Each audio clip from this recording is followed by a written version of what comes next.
Que diremos, pois, estas coisas?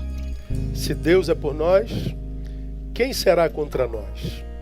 Aquele que nem mesmo a seu próprio filho poupou, antes o entregou por todos nós, como não nos dará também com ele todas as coisas? Quem intentará acusação contra os escolhidos de Deus, é Deus quem os justifica. Quem os condenará? Cristo Jesus é quem morreu, ou antes quem ressurgiu dentre os mortos, o qual está à direita de Deus e também intercede por nós. Quem nos separará do amor de Cristo? A tribulação, ou a angústia, a perseguição, ou a fome, ou a nudez, ou o perigo, ou a espada? Como está escrito, por amor de ti somos entregues à morte o dia todo. Fomos considerados como ovelhas para o matadouro. Mas em todas estas coisas, somos mais do que vencedores por aquele que nos amou. Porque estamos certos, de que nem a morte, nem a vida, nem anjos, nem principados, nem coisas presentes ou futuras, nem tempestades, nem altura, nem a profundidade, nem qualquer outra criatura nos poderá separar do amor de Deus que está em Cristo Jesus, nosso Senhor. Glória a Deus. Boa noite, minha igreja amada, paz do Senhor, graça e paz, igreja amada, irmãos amados, irmãos não só da Igreja Batista Betânia, mas de todo o Brasil, de grande parte do planeta, que hoje nos ouvem, nos acompanham e que aqui estão ainda sob o impacto da palavra da manhã, né? Inesquecível aquela palavra. Deus foi muito generoso para conosco. Se você não acompanhou a palavra da manhã, por favor, por amor próprio, faça isso, ouça, seja abençoado e compartilhe aquela palavra com quem você puder. Falei sobre luto e luto na pandemia. Nós estamos vivendo literalmente o vale da sombra da morte e a palavra nos capacita para esse vale assim de forma sobrenatural. Então você está convidado, desafiado, intimado a ouvir a palavra da manhã. Se você clicar aí agora no culto da manhã, você vai se assustar com alto índice de audiência, né? Quando nós acabamos o culto de manhã, já tinha mais de 5.000 visualizações só no YouTube, porque durante o culto já tinha uma multidão de links abertos, né? A gente sabe que cada um é um link aberto, mas às vezes tem 2, 3, 4 pessoas sentadas no sofá assistindo. Então foi assim algo sobrenatural de Deus, literalmente. Não é conversa fiada não. Passa lá e assista. Mas não vai ser diferente também nessa noite. Deus tem uma palavra muito graciosa, muito edificante para nós nessa noite. E eu quero convidá-lo a não perder. Quero te desafiar a pegar seu celular agora, né? E poder e colocar aí, entrar no Facebook ou no YouTube e abrir uma sala de vídeo, como a gente tem feito toda a reunião, tá certo? Para que o maior número possível de pessoas possa ouvir a nossa celebração e a palavra de Deus aqui na nossa comunidade, tá bom? Faça isso agora. Depois que fizer, larga o celular aí, se você já está na televisão, ou então coloca ele quietinho e não se aborreça com os humanovírus que às vezes aparecem aí, na verdade. Tem um camarada, um filho das trevas, que o camarada deve ter um espírito muito ruim, né? O culto começa, ele vai lá e dá dislike. Nem começou o culto, ele vai lá e dá dislike. Então tem esses humanovírus doentes que existem para roubar, matar e destruir. Não permita que um desses atrapalhe teu culto, atrapalhe a palavra de Deus no teu coração. Então, se você puder desligar aí os comentários, faça isso, mas se é insuportável para você, se for comentar, palavra de graça, palavra de amor, sendo também um canal de Deus na vida do irmão que pode estar assistindo aí, está sofrendo, não seja como esses humanovírus que parecem por aí para matar, roubar e destruir a alegria, a comunhão, a paz, a ministração. Não se permita, tá bom? Vamos orar, vamos buscar a face do Senhor e vamos pedir que Ele nos abençoe nessa noite, tanto quanto nos abençoou na manhã desse dia. Vamos orar. Ó Deus, muito obrigado pela Tua provisão. Tu és Jeová Rafá. Muito obrigado pela Tua provisão. Tu és Jeová de Sebaô. Muito obrigado, ó Deus, porque Tu tens sido o Deus que nos abençoa com a paz que excede todo entendimento. Tu és Shalom. Muito obrigado, ó Deus, porque Tu és. E Tu tens sido, ó Deus, de forma absolutamente generosa para conosco, graciosa, bondosa, misericordiosa. Atravessamos um momento difícil na história da criação. Tu sabes disso. Tu tens propósito para isso. Mas nós somos falhos, nós somos frágeis, somos pequeninos e carecemos da Tua graça e da Tua misericórdia. Pedimos-te, ó Deus, sobretudo, por aqueles que estão acamados, estão, ó Deus, entubados, estão ameaçados pelo óbito, que Tu possas trazer cura, que Tu possas serrafar, que Tu possas, ó Deus, devolvê-los à sua casa e à sua família. E te pedimos também, de uma forma muito especial, por aqueles que já perderam seu querido, sua querida, seu amado, sua amada. Foram tocados pela morte, Deus. Que Tu, que és o Deus da vida, possa abençoá-los com o seu consolo, com a Sua presença amorosa e restaurando-lhes assim a fé e a esperança no nome de Jesus. Estamos erigindo um trono de louvor a Ti e te convidamos, assenta-te sobre o trono dos louvores de Betânia e do Teu povo aqui reunido e recebe a honra, a glória, o louvor e a nossa gratidão e adoração, porque nós oferecemos a Ti, no nome de Jesus, nosso Senhor que reina. Amém e amém. Glória a Deus, vamos adorar ao Senhor. Conosco o nosso querido Romão, acompanhado do Ministério Vida, sempre presente nas nossas celebrações. Vamos louvar o Senhor. Boa noite, igreja. Boa noite, irmãos. Nós estamos vivendo momentos difíceis, mas o Senhor é a nossa força, é o nosso refúgio. Ele é o nosso escudo. Como diz o poeta bíblico, o choro pode durar uma noite, mas a alegria vem pelo amanhã. Que o Senhor te abençoe, que possa suportar esses dias maus na presença dEle, sabendo que o amanhã está chegando.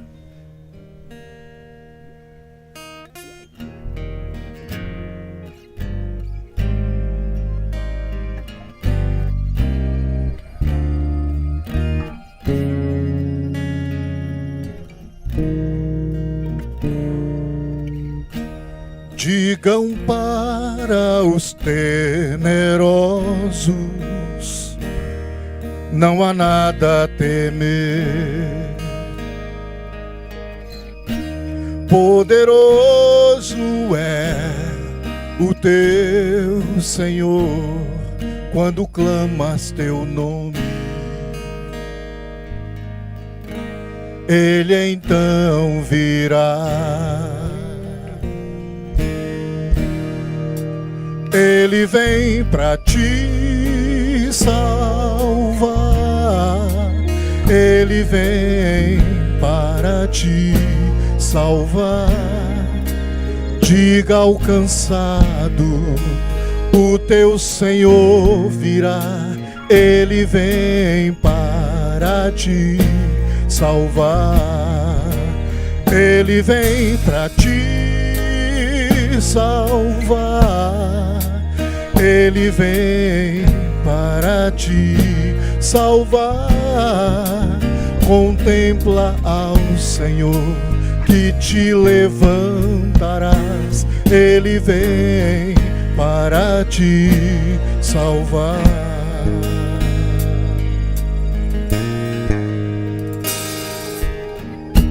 Digam para os abatidos,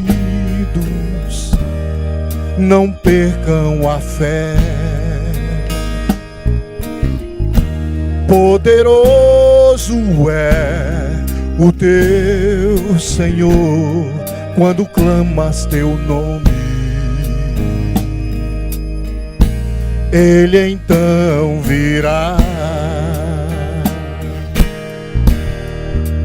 Ele vem para te salvar. Ele vem para te salvar. Diga ao cansado, o teu Senhor virá. Ele vem para te salvar. Ele vem pra te salvar. Ele vem para te salvar. Contempla ao Senhor que te levantarás. Ele vem para te salvar. Ele é teu refúgio em meio às lutas, teu escudo na tempestade, uma torre na tristeza, fortaleza em meio às batalhas. Ele vem pra te salvar. Ele vem para te salvar. Diga ao cansado, o teu Senhor virá. Ele vem para te salvar. Ele vem para te salvar. Ele vem para te salvar. Contempla ao Senhor que te levantarás. Ele vem para te salvar. Contempla ao Senhor que te levantarás. Ele vem para te salvar. Olha para Ele. Contempla ao Senhor que te levantarás. Ele vem para te salvar. Aleluia. Poxa, a gente aqui na grande congregação agora tem um aplauso lindão, né? Aquele aplauso assim, poderoso. Aquele que vem, irmãos. Ele vem. Irmãos, Ele já veio. Irmão, Ele está no meio de nós. Nada, nem coisa alguma nos pode separar do amor de Deus que está em Cristo Jesus. Acabei de receber aqui uma notícia que o culto da manhã já foi assistido por mais de 40 mil pessoas. Pra você ter uma ideia, tinha mais de 40 mil links abertos vendo a mensagem da manhã. Não perca a mensagem da manhã. Acho que das mais importantes que eu já ouvi para esse tempo. Se você puder, gente na Alemanha me ouvindo, gente em Amsterdã, gente na Irlanda, gente na América, em todo canto. Se você puder traduzir, legendar, faça isso, porque essa palavra merece muito, porque ela é fundamental para esse tempo que a gente está vivendo hoje. Duas colocações. A primeira, algo que a sua igreja está oferecendo a você, que é o projeto Mente Saudável. Esse projeto tem sido bastante usado e é uma ferramenta que a sua igreja, a sua comunidade oferece, não só a você, mas para qualquer ser humano que porventura esteja encontrando muita dificuldade de passar por esse tempo. Está difícil para todo mundo, irmão, está difícil para mim, está difícil de estar preso por tanto tempo, mesmo estando ocupado. Isso vai contra a nossa natureza. Alguns têm mais resistência, outros menos resistência. E se você tem menos resistência, não tem que se culpar por isso. Cada um é cada um. Deus nos fez e jogou a forma fora. Tem gente que passa brincando por isso. Tem gente que passa com muita dificuldade. Mas todos passam. Então, se você precisa passar com ajuda, está aí, ó, esse projeto Mente Saudável, atendimento emergencial, pastoral e psicológico. Você pode clicar nesse flyer que vai te levar para uma lista de nomes. Esses nomes são nomes de pessoas que são profissionais da área humana, psicólogos e psicanalistas. Algumas dessas pessoas pastoras ainda por cima, não todas, e elas estão disponíveis para te atender se você achar que precisa. Alguns precisam e não ligam imaginando que vão incomodar. Não vão. E se você acha que vai incomodar, incomode. É melhor ter saúde incomodando alguém do que morrer não incomodando, não é verdade? E esses irmãos não foram obrigados a colocar o nome ali. Não foi eu que mandei, obriguei. Não, eles foram voluntários.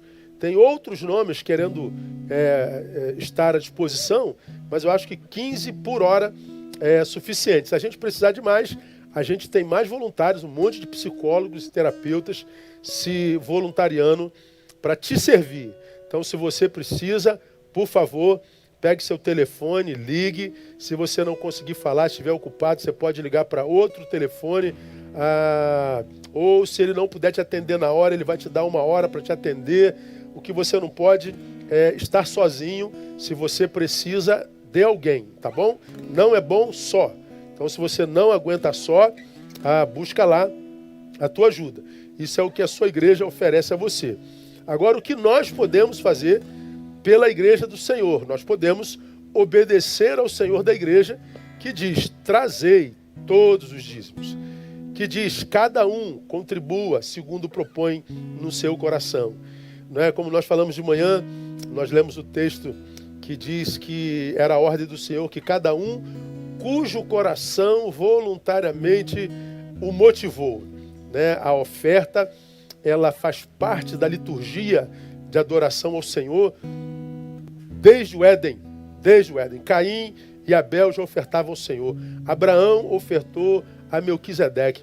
Você vai ver na Bíblia inteira, de capa a capa, as oferendas ao Senhor. No céu, os anciãos ofertam suas coroas aos pés do Senhor. Em todo canto, no Novo Testamento, tem a história de uma viúva, cita Jesus lá em Marcos, nos Evangelhos, que na hora do ofertório Jesus sentou-se bem pertinho do gasofilácio. E diz o texto que ele observava como a multidão lançava suas ofertas. Interessante que Jesus não mandou parar de doar as ofertas.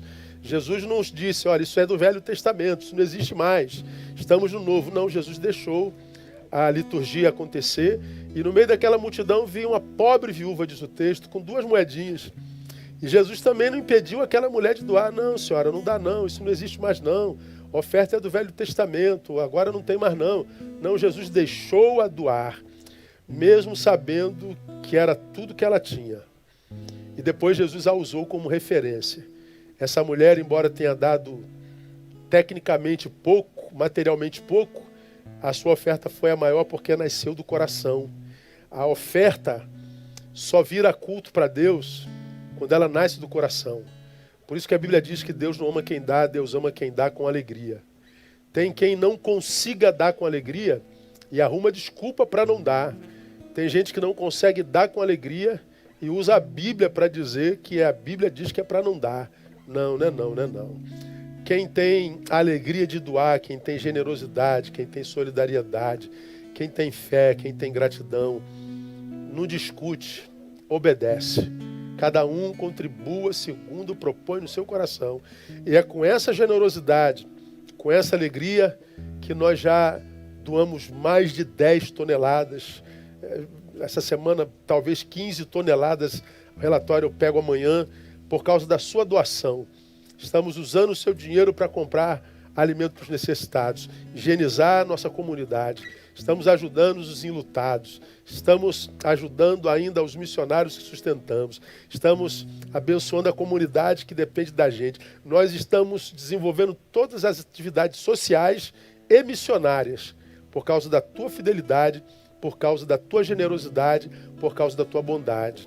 Você que tem um pouquinho, mas tem recebido, diferente da grande parte da população nacional, deve fazer isso com alegria para que não falte jamais.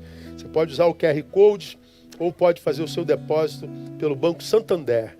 E que o Senhor, na sua infinita graça, misericórdia, retribua tua generosidade, tua bondade, tua misericórdia, tua solidariedade. Amém?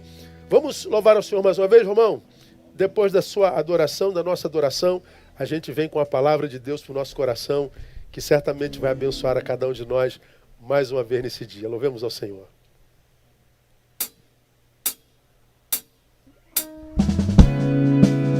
Aleluia. Ele é o seu rei. Ele é o seu Senhor. O fraco diz, forte eu sou. pelo Espírito de Deus, que da morte ergueu Jesus, e o pobre enfim vai declarar: Deus é minha porção e abençoado sou. Aleluia. Acende em nossos corações um fogo em nome do teu Filho Jesus, e declaramos com os céus: és nosso Rei. Te amamos, Deus, te adoramos,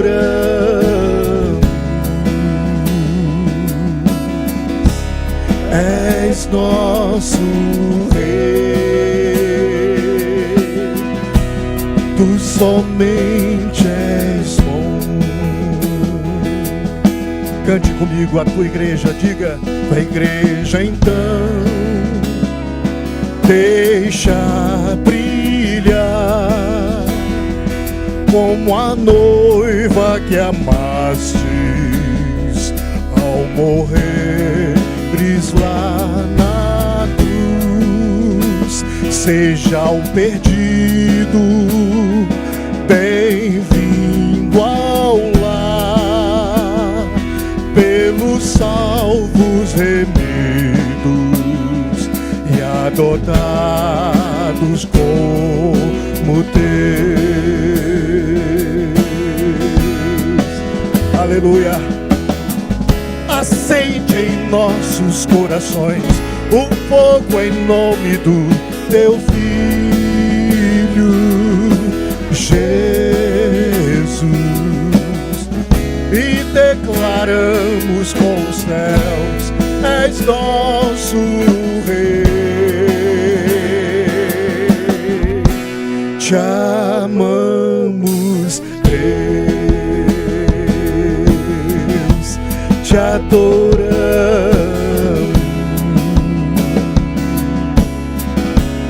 és nosso Rei, tu somente és bom. Aleluia. Deste Jesus pra carregar pesada cruz, pra ti, sim, pra nos salvar. Aleluia.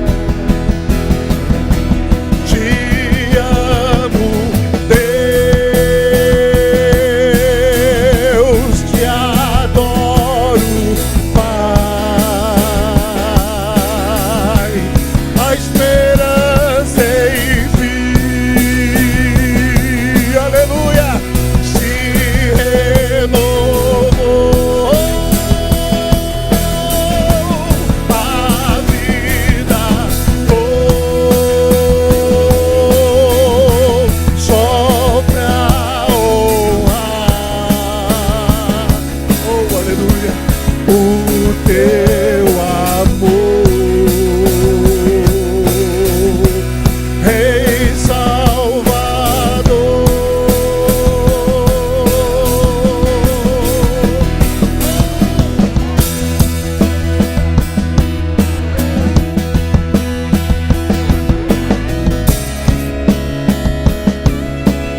em nossos corações o fogo em nome do teu Filho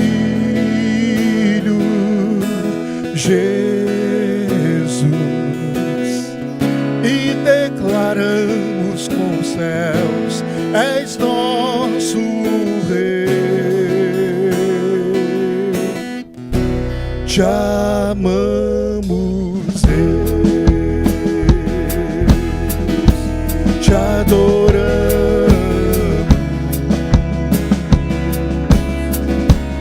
és nosso Rei, tu somente és bom.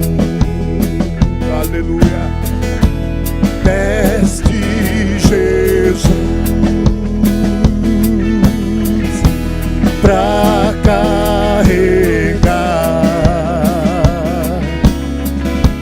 pesada cruz, pra nos salvar. Oh, te amo, Deus, te adoro, Pai. A esperança em vir se renovou. A vida dou só pra honrar o teu amor, Rei Salvador.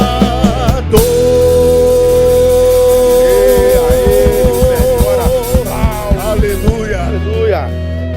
Coisa linda essa música, não? O Romão que me atrapalha a cantar aqui de vez em quando, mas mesmo assim fica bom, né? Essa segunda voz que atrapalha o Romão sou eu, porque não dá, a gente tem que cantar, né? Essa música é bonita demais, que a gente se arrepia todo com a presença do Senhor, que nos tem abençoado, sustentado. Coisa gostosa é servir ao Senhor, não é? Eu me lembro de uma experiência vivida por um dos senadores mais intelectuais que a gente teve no Rio de Janeiro. Puxa vida, estava com o nome dele na boca, que fugiu. Que no leito da sua morte, ele se dizia ateu, não é? Na angústia, ele morreu com câncer. E ele mandou chamar o bispo católico do Rio de Janeiro, Dom Evaristo Arns. Aí ele foi visitar esse senador. Meu Deus, o nome está na ponta da língua. E esse senador ateu pedia ao bispo: me ajuda a crer, eu preciso crer. E quando eu li isso, eu fui tomado assim por uma misericórdia por aquele homem e ao mesmo tempo uma gratidão imensa pela graça de poder crer.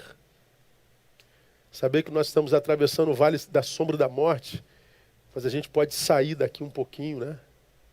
E viajar nas asas do Espírito Santo, na presença do Altíssimo, e saber que a gente sente algo em nós que não é humano, cuja origem não está em nós, não está na nossa cabeça, no nosso cérebro, no nosso intelectismo, na nossa filosofia, mas é algo de origem divina que nos ajuda a crer. É como eu já defini a fé uma vez: a fé é aquela graça que Deus nos dá para continuarmos mesmo quando o caminho acaba. É mais ou menos isso mesmo, né? A gente parece que não tem para onde ir, a gente está preso, mas a gente sente que continua indo, a vida continua fluindo. É graça de Deus. Crer é um privilégio. Crer é um dom de Deus. Agradeça ao Senhor nessa noite porque você crê. Muitos, nesse tempo materialista, querem fazer-nos crer que crer é não pensar, e de que não crer dá a ideia de intelectismo. E, na verdade, quando você não crê, o que você vive é um reducionismo. Você se transforma num pedaço de carne que anda. E é interessante que tudo que diz respeito à vida, né? tudo que diz respeito à verdadeira vida não se pega. Você não pega no amor, você não pega na saudade, você não pega na ira, você não pega no ódio, você não pega na solidariedade. Mas tudo existe. O que diz respeito à vida não se pega, não se toca, é invisível aos olhos humanos. Tudo isso se manifesta nessa carne. E aí, alguns que não conseguem crer, quer dizer que a vida é só carne, quando na verdade ela é só o habitáculo, ela é só o lugar onde a vida se manifesta. De tal forma como essa roupa aqui, ó, está para esse corpo está para a vida. Crer é um privilégio. Louve a Deus porque você crê. Nessa noite, irmãos, queria deixar uma reflexão com vocês, que eu vou extrair de Mateus capítulo 6, versículo 22, dando prosseguimento ao projeto da quarentena, que é de trazer à memória o que me pode dar esperança. E como eu tenho dito aos irmãos, como que trazer à memória o que Deus já me deu como palavra, me tem feito bem e me tem mantido de pé. Eu estou rebuscando lá os meus escritos e às vezes vejo algumas anotações que eu falo, meu Deus, que coisa tremenda, que coisa profunda, que já não estava na minha memória há muito tempo. Coisas que eu tenho relido que me fazem chorar.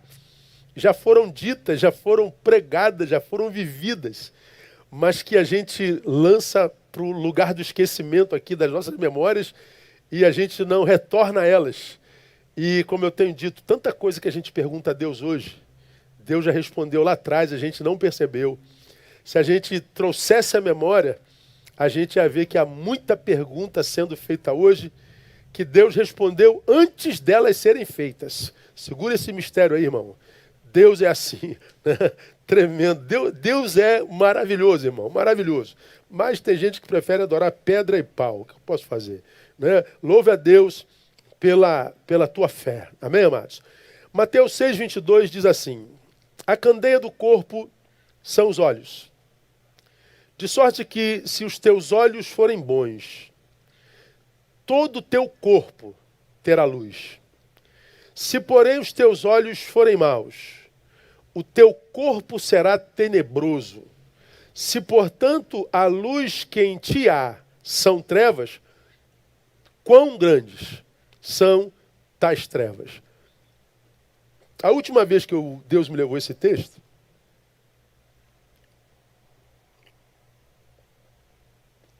eu saía de uma visita no hospital psiquiátrico e fui visitar um amigo irmão do Clebinho, que está aqui do meu lado. Clebinho é suboficial da aeronáutica e ele tinha um amigo que teve um problema psiquiátrico. E me ouvia demais, era meu fã, digamos assim, entre aspas. E ele não queria falar com ninguém, ele só se predispunha a conversar comigo. Eu não o conhecia. E a pedido do Kleber, eu fui lá visitar esse irmão. Hoje, curado, batizado e membro da igreja. Coisa linda, né? É um camarada, um ser humano extraordinário. O Kleber falou tão bem dele que eu não tinha como não atender um homem com essa magnitude, mas estava doente. E quando eu cheguei lá, eu conversei com ele e tudo mais, e de lá, ele estava no Hospital da Aeronáutica, eu tinha uma outra visita marcada no Hospital do Exército, coincidentemente os dois hospitais militares. Foi coincidência mesmo. Como a visita desse rapaz se alongou demais, e a visita do outro hospital, o horário já estava acabando, mesmo sendo pastor, a gente entra a qualquer horário, e eu militar mais ainda, mas eu não queria abusar do horário, eu queria chegar no horário, eu falei, não vou almoçar, não vai dar tempo de eu almoçar. Eu estava de moto, um trajeto mais rápido, perto do hospital. Primeiro, tinha um botequim, eu parei nesse botequim e pedi uma Coca-Cola com pão com mortadela. Sentei e comecei a almoçar o pão com mortadela com Coca-Cola. Minha moto estacionada na calçada do botequim, aí passa uma pessoa, me olha dentro do botequim, se espanta e grita, "Senhor pastor Neu Barreto?" Eu falei, "Sou eu." Ele ficou assim espantado, eu falei, "Meu Deus, eu posso falar com o senhor um pouquinho?" Eu falei, "Pode." Ele sentou e ali começou um gabinete pastoral na hora do meu almoço. E ele dizendo que me ouvia muito, que me amava demais, que eu o abençoei demais, e que acreditava que me achar ali foi uma proposta de Deus, foi uma bênção de Deus. Falei, pode ter sido. Ele me contou a vida dele toda, naquele período de pão com mortadela e Coca-Cola. E o resumo da fala dele foi, pastor, então a proporção disso que eu lhe falei, para mim hoje eu não vejo nada de bom na vida, sabe? Minha vida perdeu todo sentido. Nada na vida para mim é bom, não consigo ver nada de bom na vida, eu não consigo ver nada de bom na igreja evangélica, eu não consigo ver nada de bom no Brasil, eu não consigo ver mais nada de bom. Aí, depois dessa frase totalitária dele, ele me pergunta, pastor, o senhor acha que eu estou doente? Eu falei, ah, tá, filho, você está muito doente. Você está mais do que doente. Porque você olhar para a tua vida e dizer, nada presta. Você olhar para o Brasil e dizer, nada presta. Você olhar para a igreja e dizer, nada presta. E eu falei para ele, nada é muita coisa, né, irmão? Isso é uma visão totalitária. Quem diz que nada presta, está doente no olhar. É o teu olhar que está doente. Como também está doente aquele que diz que tudo na vida presta. Tudo no Brasil é bom. Tudo na igreja é perfeita, tudo é muita coisa também. É uma visão adoecida. E eu falei com ele, a tua vida está doente. Essa semana eu ouvi uma piada, cara, acho que é sem graça, não sei, mas me marcou. Uma pessoa que estava tentando marcar uma consulta com o médico, olha essa. Aí, assim, qual é o seu problema? Ele falou, poxa, eu estou com dor no corpo inteiro. Aí falou, como assim dor no corpo inteiro? É, porque se eu aperto no ombro dói, se eu aperto na barriga dói, se eu aperto no joelho dói, se eu aperto no dedão dói, ou se eu aperto na cabeça dói. Aí ele falou, mas dói o corpo todo, dói tudo. Aí quando ele foi para o médico examinou e descobriu que a ponta do dedo dele é que estava ferida. Então onde ele apertava doía, né? Que coisa ridícula, né, irmão? Pois é. A gente às vezes acha que a doença está no corpo todo, está na ponta do dedo. A gente acha que a doença é a vida toda. Não, é o óculos. Brasil não presta. Ah, tem muita coisa boa no Brasil. A vida não presta, tem muita coisa boa na vida. A igreja não presta, tem muito mais coisa que presta do que não presta na igreja. Até em você tem muita coisa que presta. O que não está prestando, provavelmente, é o olhar. E por que é importante, irmãos, a gente pensar sobre olhar? Porque quando eu conversei com ele, eu li esse texto que eu li para os irmãos a ele. Eu falei para ele, o problema está no olhar. Nesse texto, amados, Jesus está dizendo que toda a saúde do meu corpo, a saúde do meu coração, a saúde da minha alma, a saúde da minha família, a saúde da minha igreja, a saúde da minha vida, dependem da saúde do meu olhar. A nossa vida será a proporção da saúde dos nossos olhos. É o que Jesus está dizendo aqui. Por que eu acredito Jesus está dizendo que a saúde da nossa vida depende da saúde do nosso olhar? Porque da forma como eu vejo, eu diagnostico. O meu diagnóstico sobre a vida, ele parte do meu olhar, do meu exame. Então toda a minha vida se submete ao meu olhar, porque como eu olho, eu diagnostico. Do meu diagnóstico, eu traço a minha ação, eu traço as minhas ações. A partir do meu diagnóstico, eu traço o meu destino. Se o meu olhar está doente, eu vou traçar um destino equivocado. Se o meu olhar está saudável, o meu destino será certeiro. Por isso há perdidos na vida e há gente totalmente achada na vida, encontrada na vida, como desencontrada estão outros. E eles vivem no mesmo lugar. São pessoas que muitas vezes congregam na mesma igreja, são da mesma família, trabalham no mesmo lugar, recebem a mesma ministração, passaram pela mesma dificuldade. Um ascendeu, cresceu, o outro feneceu, se matou. Por que se eles viveram a mesma coisa? Porque o olhar era diferente. A saúde do olhar era diferente. Tudo depende do nosso olhar. Como você já me viu falar, em outras palavras, a nossa vida será a proporção da lente dos nossos óculos. Eu uso óculos desde garoto. Já falei isso para a minha igreja 1000 vezes. E eu uso óculos para exemplificar como é que a nossa vida depende do nosso olhar, não é? Eu com esse óculos enxergo bem, mas se eu tiro, minha vida muda imediatamente, na hora. Eu já vejo ali na frente 2 câmeras. Antes do óculos tinha uma. Mas agora eu vejo 2. E não é de Cirnos. De Cirnos está embaçada. A minha vida muda completamente quando o meu olhar adoece.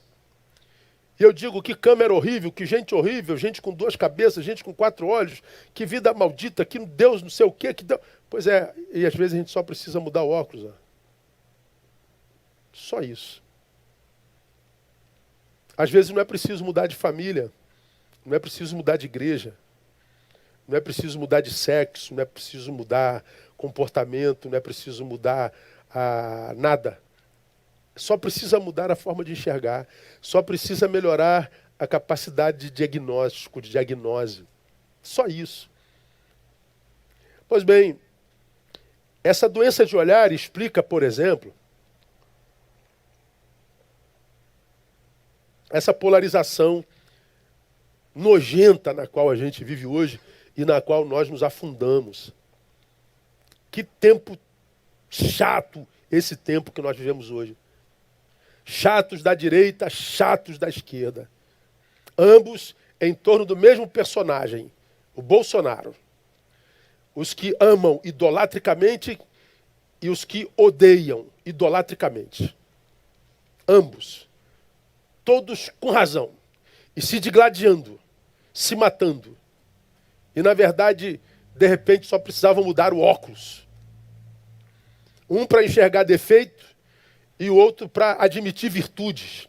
Porque todo mundo tem defeito, todo mundo tem virtudes. Mas é essa incapacidade de enxergar corretamente que faz com que nós vivamos nessa polarização doentia. Olhamos para uma coisa e vemos outra totalmente diferente, ainda que nós olhemos para a mesma coisa, para o mesmo lugar. Por que nós olhamos para a mesma coisa, para a mesma pessoa, para o mesmo lugar e vemos coisas completamente diferentes? Porque, como diz o autor Anais Nin, nós não vemos as coisas como elas são, nós vemos as coisas como nós somos. Aquilo é porque eu sou assim. E porque ele é diferente de mim, aquilo é outra coisa, embora nós olhemos para o mesmo lugar. Não é interessante isso, irmão? Porque nós não vemos as coisas como elas são, nós vemos as coisas como nós somos. Por isso essa polarização. Pastor, qual é a razão disso? Nossos olhares adoeceram. A gente adoeceu a forma como a gente olha para o outro, a gente adoeceu a forma como olha Deus, a gente adoeceu na forma como a gente se enxerga.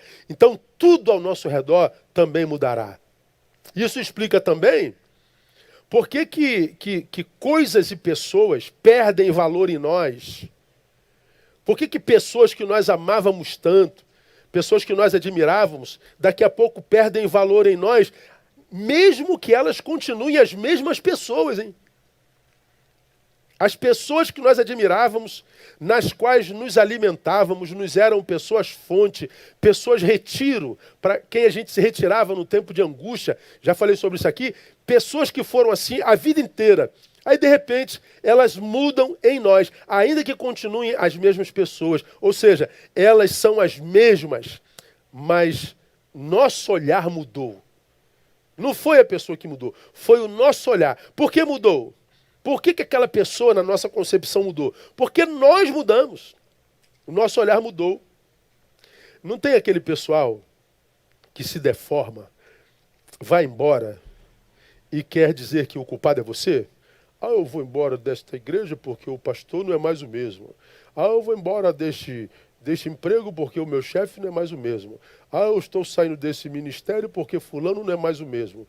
Eu estou saindo desta casa porque minha esposa e meu marido não é mais o mesmo. E aí ele sai, diz que você que mudou e sai querendo perpetrar culpa na tua cabeça. Eu estou indo embora porque o pastor... Mas vai te catar, irmão. Quem me conhece sabe que esse negócio de querer botar culpa em cima de mim não cola, mas não cola de jeito nenhum. Cada um enxerga a vida à proporção da saúde dos seus olhos. Aquele que você abandonou, dizendo que mudou, continua sendo alguém em quem multidões se alimentam, pessoas amam, pessoas se refugiam. O que mudou foi o teu olhar. E o teu olhar te fez fazer o que você fez consigo. Se afastar de pessoas fontes, de pessoas retiros. Te fez mergulhar na solidão. E agora, muitas vezes, o orgulho te impede de retornar. Pois é, quando o nosso olho adoece, a nossa vida se desconfigura. Essa mesma realidade, tal realidade serve também para explicar, inclusive, a falência da nossa relação com o próprio Deus. Gente que, quando é tocada pela dor, pela perda, gente que é tocada pela angústia, gente que é tocada pela derrota, vê Deus mudando. Cadê Deus? Deus não é bom? Deus não é fiel? Deus não é justo? Cadê Deus? Aí se revolta contra Deus, porque ele acredita que Deus mudou. Olha a insanidade. Não foi Deus que mudou. O que mudou foi o seu olhar sobre Deus. O seu olhar que desconfigurou Deus. Deus deixa de ser o primeiro na fila de suas prioridades, vai para o fim da fila, ou, muitas vezes, nós o tiramos, inclusive, da fila das nossas prioridades. Nós não vemos as coisas como são, nós vemos as coisas como nós somos. Olhar nesse texto tem a ver com diagnose, com capacidade de diagnóstico. Saúde no olhar é a graça dada pelo Espírito para ver as coisas como elas são, porque nós as vemos com os olhos de Deus.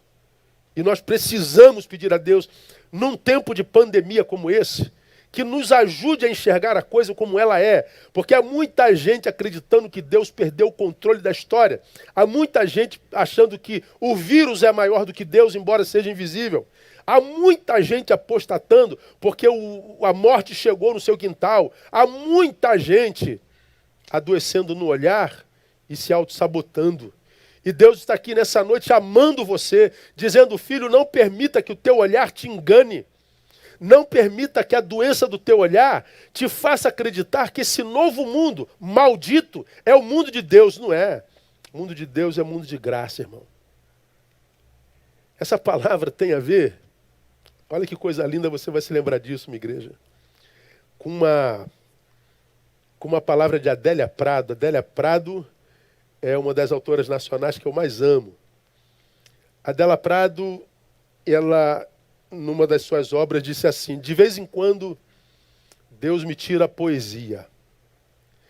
Olho pedra e vejo pedra mesmo. Quando eu li isso, irmãos, eu fui assim, tomado por um sentimento tão tremendo da parte de Deus. De vez em quando, Deus me tira a poesia. Olho pedra e vejo pedra mesmo. Como essa palavra de Adélia Prado me abençoou.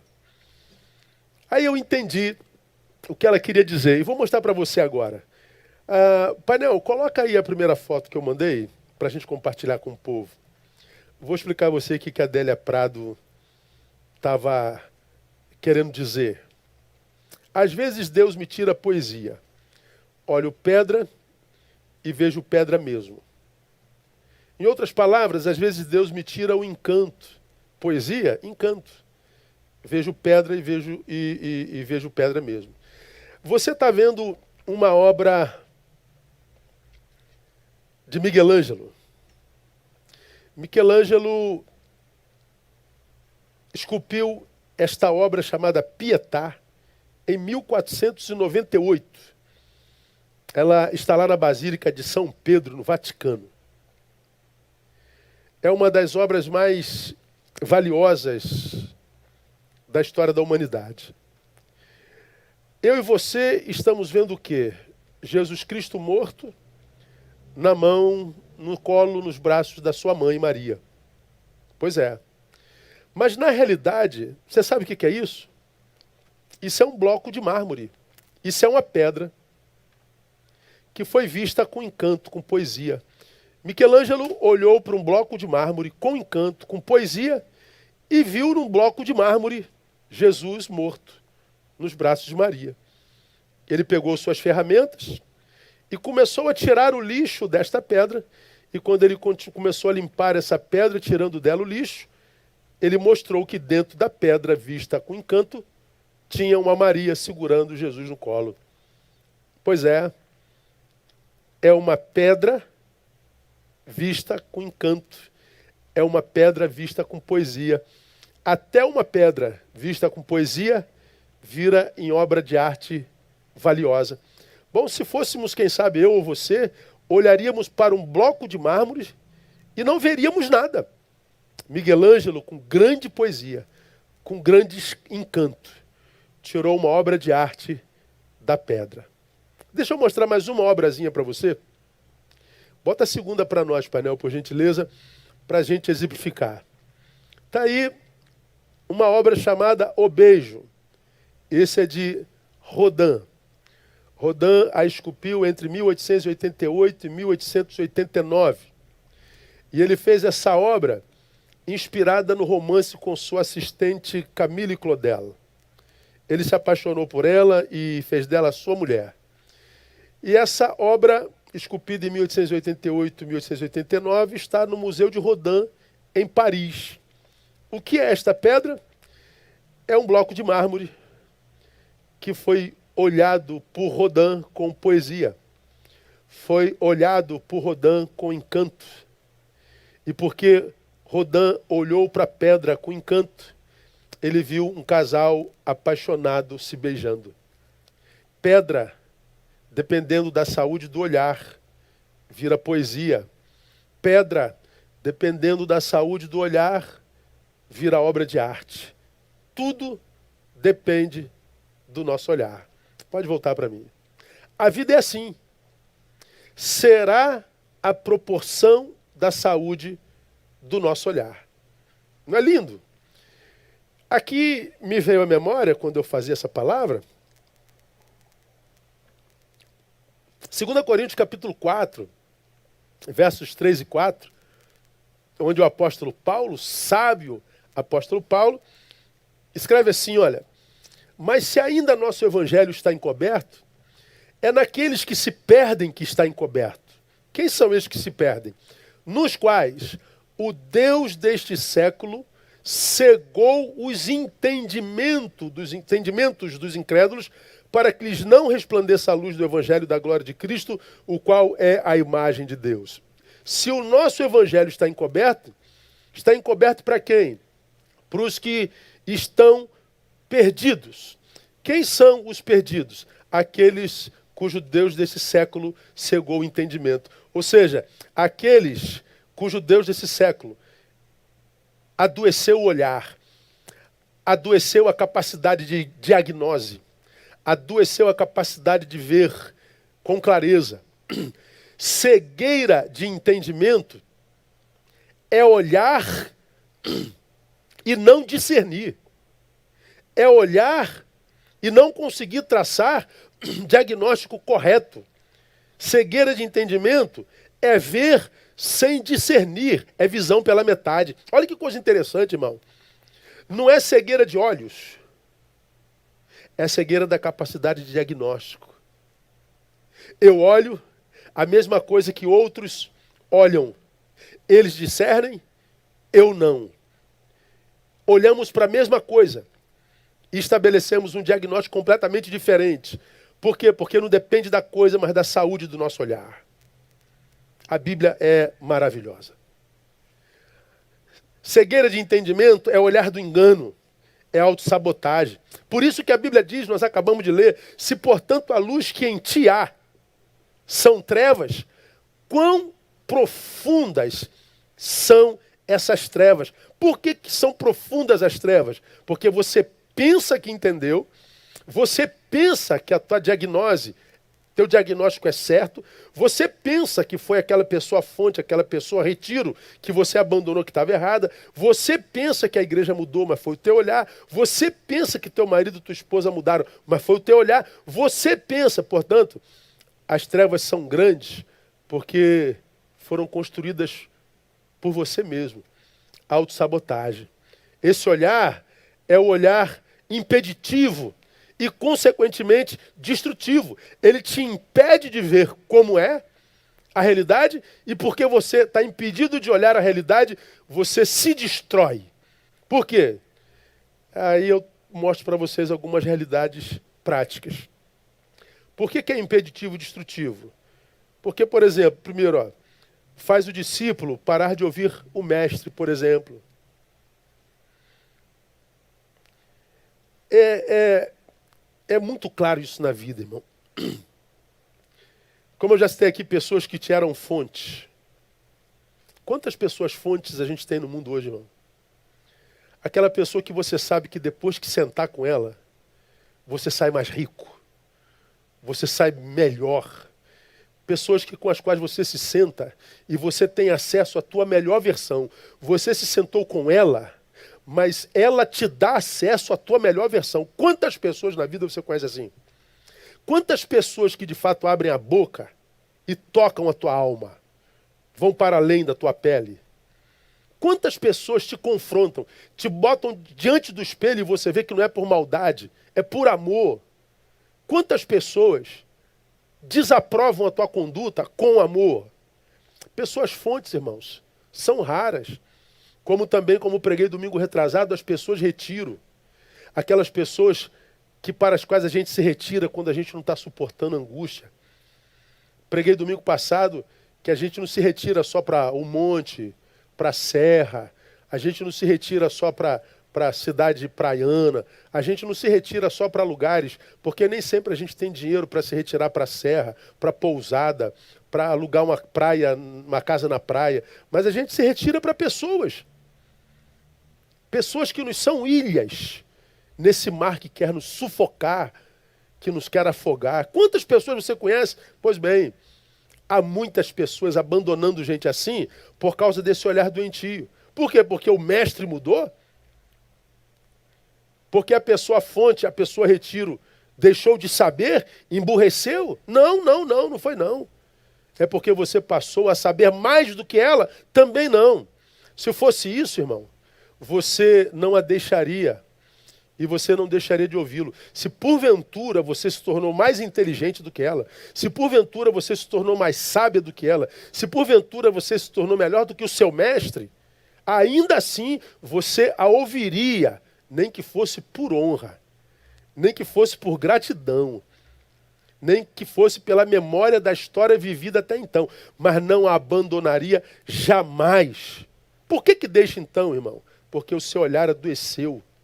Grande parte daqueles que estão sendo carcomidos pela solidão estão porque o seu olhar se transformou no olhar adoecido, que, portanto, se transformou no olhar destrutivo.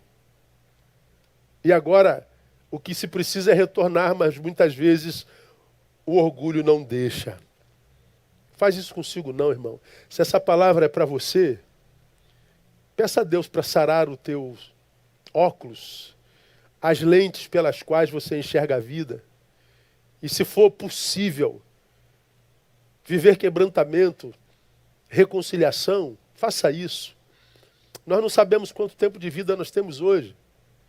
Nós não sabemos quanto tempo de vida nós temos pela frente. E nós não estamos num período na história da humanidade na qual nós podemos desperdiçar agoras possíveis. Se você tem nesse agora a possibilidade de abraçar alguém, abrace. Se você tem possibilidade de abençoar alguém, abençoe. Se você tem agora a oportunidade de perdoar alguém, perdoe. De pedir perdão, peça perdão. Não permita que o seu olhar continue a fazer de você um autossabotador. É esse olhar que tem feito tanto discípulo abandonar mestre. Muitos de vocês não sabem, mas eu sou praticante de capoeira. Amo a capoeira. Assim, de paixão. não falo quase da minha vida, não posto nada da minha vida, ninguém sabe nada de mim, a não ser quem é amigo próximo. Mas tem uma coisa no mundo da capoeira que eu acho muito legal, mas muito legal. Quase todos os mestres, os idosos, eles são assim, venerados com uma honra muito legal, sabe? Por causa do seu notório saber, por causa da sua contribuição para a capoeira, para essa arte nacional, por causa do seu esforço em formar novos discípulos, hoje velhos, e os seus discípulos, já também mestres recém-formados, outros alunos e professores, jogam hoje muito melhor do que esses velhos mestres. São velhos, o corpo não responde mais. Mas é impressionante, isso é regra no mundo da capoeira, como os discípulos honram os mestres. Jogam com eles devagar, cantam para eles. Viva meu mestre, viva o meu mestre. A honra, a gratidão. Os discípulos não os abandonam, mesmo que agora melhores do que eles, por causa da honra, da gratidão. E quantos de nós, irmãos, na igreja evangélica, no mundo chamado cristão, abandonam gente que o formaram, gente que te formou, gente que fez de você quem você é, gente que com notório saber compartilhou contigo o saber que ele adquiriu com tanto esforço, e você ingratamente virou as costas e praticou a pior das práticas humanas para mim, que é a ingratidão. De todas as práticas malignas humanas para mim, a ingratidão é a pior. Então não faça isso com você não. Porque quem faz isso mostra que a sua visão de mundo e de história está adoecido. Essa ingratidão é que faz com que a gente, então, porque abandona o mestre, opte sem saber pela ignorância. E aí aqui eu não tenho como evocar Oséias, que Deus, usando a boca, diz: o meu povo está sendo destruído porque ele falta o quê?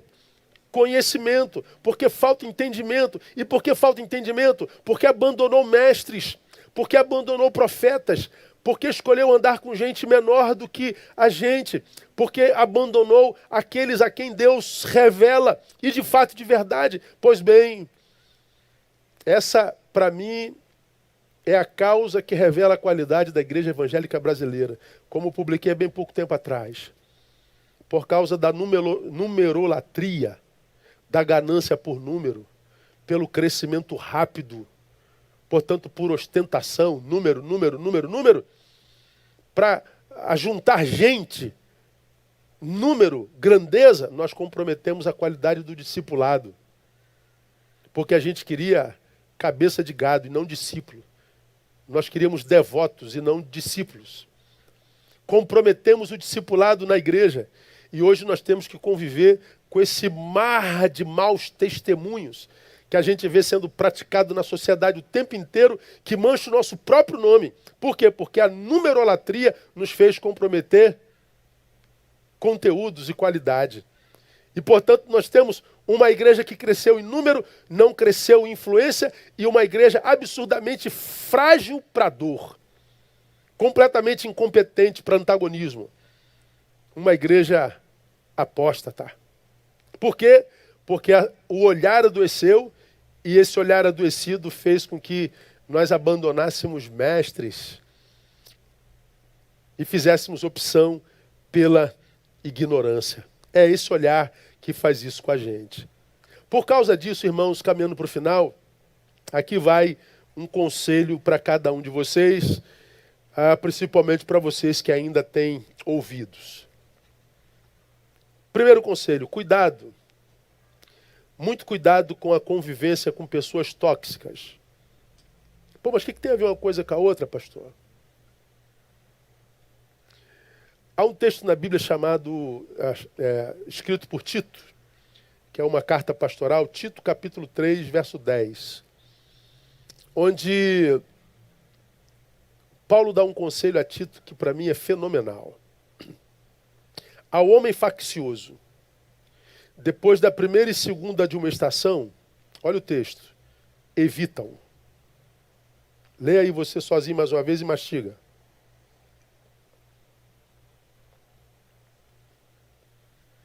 Ao homem faccioso, o homem da cisão, o homem que divide, o homem que tem problema com comunhão, com autoridade, com honra, com gratidão. Advirta-o, exorte-o, chame sua atenção. Não te ouviu? Faça de novo. Mas se ele não te ouvir de novo, evita-o. Bota o versículo seguinte, painel, o versículo 11, por gentileza. Sabendo que esse tal está pervertido e vive pecando, e olha só o texto, e já por si mesmo está o quê? Condenado. É faccioso, é da cisão, não reconhece autoridade, mestres, ensino, responsabilidade. O texto está dizendo, ele já se condenou. Evita-o. De quem que ele está falando? Do que tem olhar adoecido. O olhar que abandona mestre, o olhar que abandona comunhão, o olhar que abandona a família como filho pródigo, o olhar que se faz maior do que o que de fato é, que diminui quem não é igual a ele, que desconstrói em si quem pensa diferente, é faccioso. Esse texto está dizendo, já está condenado em si mesmo. Por quê? Porque o olhar adoeceu. Paulo está dizendo, evita-o. O que quer dizer? Que toda relação, preste atenção, toda relação que se pretenda saudável e edificante deve ser desenvolvida sob análise. Toda relação que se pretenda saudável e edificante deve ser desenvolvida sobre a análise. Quando eu digo afaste-se de pessoas tóxicas, eu estou dizendo tóxicas são as pessoas que se tornaram viciadas em achar defeitos nos outros, defeitos alheios e expô-los. Gente que diz, o pastor mudou, o pai mudou, a mãe mudou, o vizinho mudou, o médico mudou, a esposa, o marido mudou. Mas é gente que não se enxerga. Essa é gente perdida. E como o próprio Paulo fala e diz em Tessalonicenses que nós temos que nos imitarmos uns aos outros, ele diz evita. Por quê? Porque gente tóxica adoece nosso olhar. Temos que ter cuidado com as nossas relações. Quando eu digo que qualquer relacionamento que se pretende saudável e edificante precisa estar sob análise, é porque esse texto me baseia para falar isso. Ao homem faccioso. Como é que eu sei que é faccioso? Porque está sob análise. Paulo está dizendo, é faccioso? Como é que você sabe? Porque está sob análise.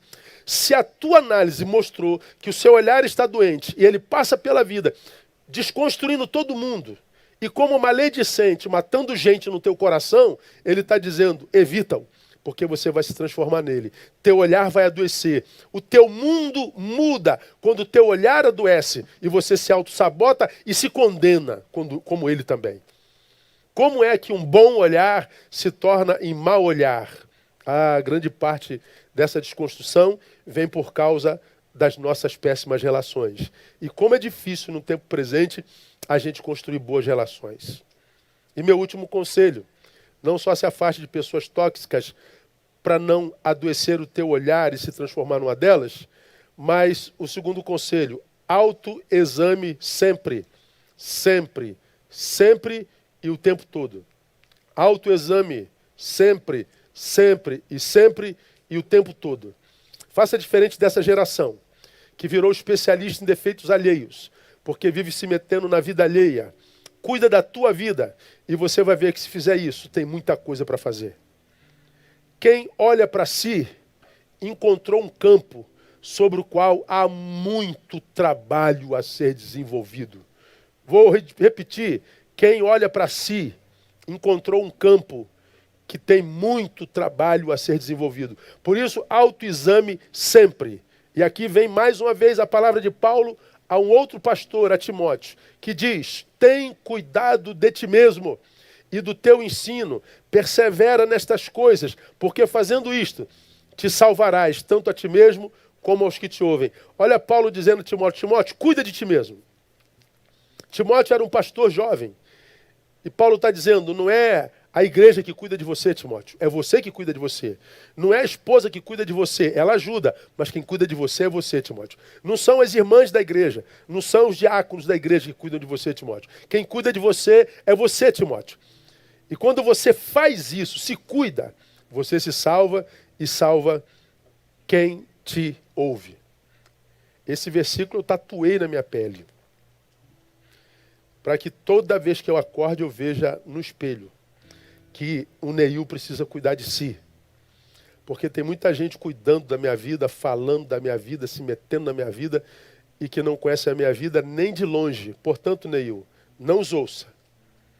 Cuida tu de ti mesmo. E é o mesmo conselho que a palavra te dá nessa noite. É o mesmo conselho que eu te dou nessa noite. Cuida de ti mesmo. Não transfira o cuidado de si para ninguém.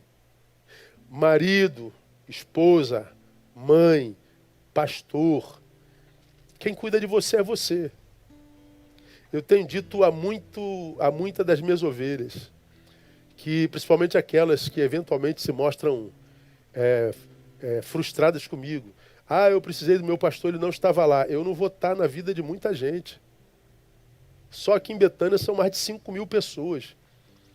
Eu não tenho como atender 5.000, eu não tenho como atender 50 pessoas. Nos momentos mais angustiantes da nossa vida, irmãos, somos nós e Deus. Quando o problema é na alma, quando toca lá dentro, não há marido que possa ajudar, não há esposa que possa ajudar. Como eu já ministrei, citando Rousseau. Rousseau disse que nós somos absolutamente sós. E quando nós estamos juntos, nós desenvolvemos script social. Nós somos personagens. Mas lá dentro existe um ser que só nós conhecemos e que só nós a ele temos acesso. E a gente não pode transportar o cuidado desse ser para ninguém, nem aos nossos mais amados. Quem cuida da gente é a gente. E a gente cuida da gente com maior qualidade quando a gente cuida, sobretudo, do nosso olhar. Porque se a gente não cuidar do nosso olhar, podemos chegar a um ponto no qual a gente vai dizer: nada na vida presta. Ninguém presta. Igreja não presta, Deus não presta. É a doença do olhar. Que Deus, nessa noite, nos faça refletir sobre a saúde do nosso olhar. Que Deus nos capacite a ter uma visão saudável para a gente ver, inclusive nessa pandemia, uma oportunidade de crescimento.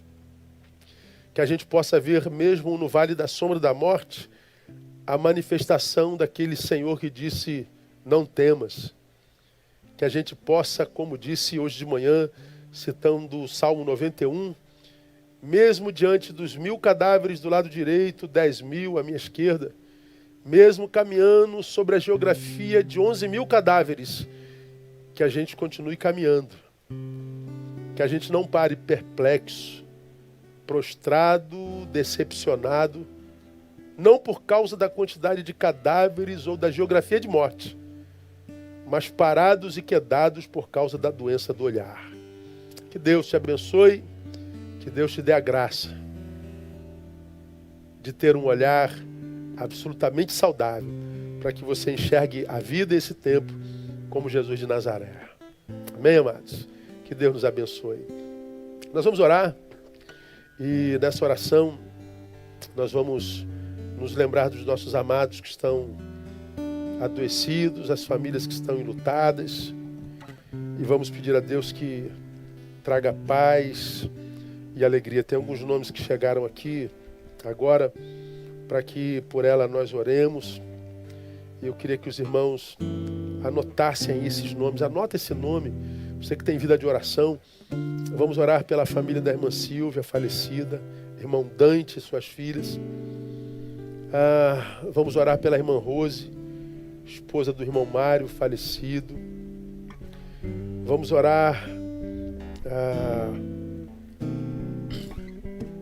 pela família do Reinaldo, esposo da Vivian, falecida. Vamos orar pela vida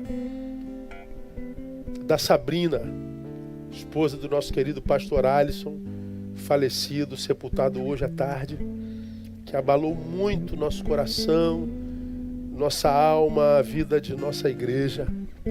Estamos feridos na alma. Perdemos um filho, aquele tipo de ovelhinha tão rara que a gente vê Deus trabalhando sem desperdiçar o trabalho de Deus, que se permitiu usar por Deus. Que Deus te abençoe, Sabrina, que Deus te abençoe, Ágata, pequena Ágata, que pastor Alisson tanto curtia, tanto babava, né? Mas agora o Pai do Céu vai cuidar dela. O Pai do Céu vai guardá-la. Vamos orar por essa gente. Vamos orar pela Luana, pelo Diego. Vamos orar pelo Felipe Simões. Vamos orar, tem mais gente chegando aqui agora, deixa eu ver, me chegou aqui agora. Ronaldinho e Lúcia, casal, membro de nossa igreja, ambos estão internados. Estão no oxigênio, não estão entubados, estão no CTI, pai e mãe, marido e mulher. Mas não estão entubados. Estão isolados no quarto, mas estão melhorando. E tantos outros irmãos que estão carecendo. Durante o desenvolvimento do nosso culto, um sem número de pessoas vão pedindo oração aqui nos comentários. Eu queria que vocês que estão aí nos comentários orassem por essa gente, liberassem uma palavra de graça. Alguém que disser que minha mãe está enferma, perdi um amigo, perdi uma amiga, libera uma palavra. Isso já tem acontecido, eu sei. Então libera uma palavra de graça para cada um deles, que essa palavra vai no coração, vai na alma e sara olhares, cura a visão. Vamos orar. Se você conhece o irmão da sua igreja, idoso, que não vê há muito tempo, sabe o telefone dele, dá uma ligada para ele, dá uma palavra de graça. Vamos desenvolver essa comunhão gostosa. Eu tenho ligado para um bocado de gente, para alguns idosos da nossa igreja, e há uma festa, uma alegria. Faça isso também, se você pode. Vamos fazer essa teia de solidariedade e oração. Vamos orar ao Senhor? Vamos falar com Ele, pedir a Ele a sua bênção para essa semana, que essa semana seja a semana da boa notícia. Ouvimos na sexta-feira que um laboratório descobriu um anticorpo que bloqueia o coronavírus 100%. Então, tomara que seja verdade, né? Ainda não foi testado em humanos, está in vitro, mas que seja testado essa semana e que seja comprovado e que a gente seja vacinado e que a gente volte para a rua, né? Misericórdia, a gente quer ir para a rua, que coisa doida, né? A gente quer tirar essa máscara, a gente quer mostrar a nossa beleza, né? A gente quer viver. A gente quer viver a liberdade para a qual nós fomos chamados, né? E vai chegar, irmão. Está mais próximo do que há 2 meses atrás.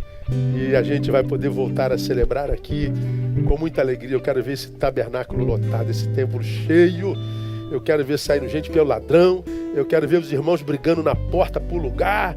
Eu quero ver o pessoal trazendo, pastor, tá tendo briga lá fora. Eu não quero nem saber, tem mais de 18 anos, se vira aí e a gente faz o culto fúnebre depois. É uma brigalhada por lugar, irmão. São 3 auditórios, aqui 1.500 lugares, aqui atrás 300, lá atrás 200.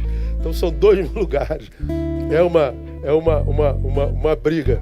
E quando a gente voltar, pode ter certeza, vai vir muito mais gente para a nossa igreja, que venha. A gente faz 2, 3 cultos do domingo, não tem problema nenhum. A gente quer estar junto, né? A gente quer olhar no olho do outro, a gente quer dar um abraço. A gente quer dizer que saudade, amiga, que saudade, amigo. A gente quer chamar para almoçar na nossa casa de novo, né? A gente quer fazer um churrascão junto de novo. A gente quer celebrar aniversário. A gente quer ter direito de sepultar os nossos mortos. A gente só quer ser. E ser com plenitude e para a glória de Deus. Vai acontecer. Essa semana vai ser uma semana de muito boas notícias. Aleluia! Vamos orar, depois vamos louvar e teremos terminado. Senhor, muito obrigado. Como a Tua palavra nos faz bem. Como a Tua palavra tira escama dos olhos. Como a Tua palavra sara o olhar. E como o olhar sarado faz toda a diferença. Sara a visão do Teu povo. Sara a visão da Tua igreja. Sara a visão dessa humanidade. Tira a escama que impede o cientista de achar a cura definitiva. Ela já existe, Senhor. Só não estamos conseguindo ver. Tira a escama dos olhos de alguém para que ele veja e vendo possa produzir o remédio necessário para que a vida nos seja devolvida em plenitude. Faz isso essa semana, Pai. Dá-nos essa alegria. Ajuda-nos a acordar de manhã, num dia dessa semana, e vermos estampado nas manchetes: foi achado a cura, ou achada a cura para a Covid-19. Oh Deus, como nós queremos ver essa notícia. E sobretudo, quando ela vier, Pai, que ao voltarmos para a vida, nós voltemos melhores. Que nós não desperdicemos os ensinos desse tempo de retiro. Que nós encontremos uma terra melhor e uma humanidade melhor, e que a relação da terra com a humanidade seja produtiva e abençoadora. Oramos pelos enlutados. Oramos, ó Deus, por aqueles que sepultaram seus mortos. Cuida como a mãe cuida de seus filhos caçulas. Cubra-os com as Tuas asas e que Teu Espírito Santo console. Tira os enfermos do hospital, dos hospitais. Glorifica o Teu nome, sendo Jeová Rafá, e traz glória para o Teu nome. Que a graça bendita de Jesus Cristo, o amor de Deus, nosso eterno, poderoso Pai, e a comunhão e a consolação do Divino Espírito repousem sobre a vida de cada um de nós, cada um de vós, espalhados pela face da terra, e que sejam sobre nós desde agora, para todos sempre e sempre. Amém e amém. Deus abençoe, amados. Até amanhã, às 11h50, no meu Instagram. Todos os dias, às 11h50. Você que ainda não me segue, segue lá. Todos os dias uma palavra de bênção, de graça extraída de Provérbios. Obrigado, Romão. Obrigado, Vida. Obrigado, Karina. Obrigado, equipe. Obrigado, painel. Que Deus abençoe a todos. Vamos sair louvando.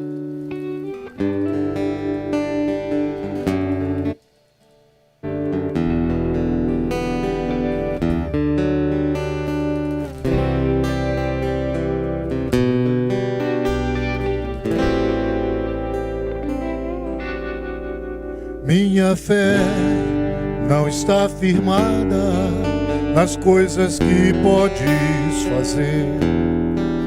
Eu aprendi a te adorar pelo que és. Dele vem o sim, o amém, somente dele, mais ninguém. A Deus seja o louvor. Se Deus fizer, Ele é Deus. Se não fizer, Ele é Deus. Se a porta abrir, Ele é Deus. Mas se fechar, continua sendo Deus. Se a doença vier, Ele é Deus. Se curar eu for, Ele é Deus. Se tudo der certo, Ele é Deus. Mas se não der, continua sendo Deus. Minha fé não está firmada nas coisas que podes fazer. Eu aprendi a te adorar pelo que é.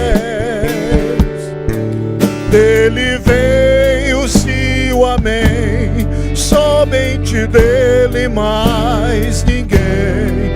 A Deus seja o louvor.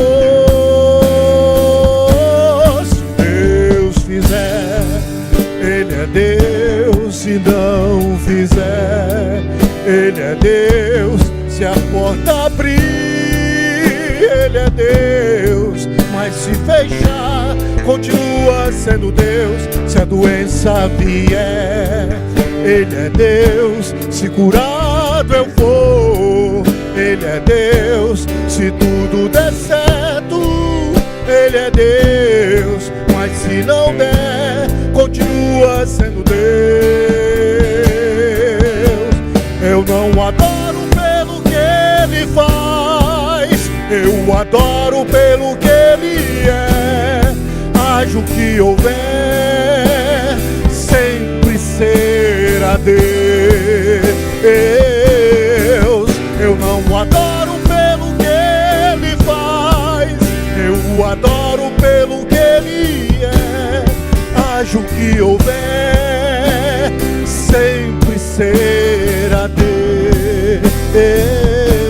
Se Deus fizer, Ele é Deus. Se não fizer, Ele é Deus. Se a porta abrir, Ele é Deus. Mas se fechar, continua sendo Deus. Se a doença vier, Ele é Deus. Se curado eu for, Ele é Deus. Se tudo der certo, Ele é Deus. Mas se não der, continua sendo Deus.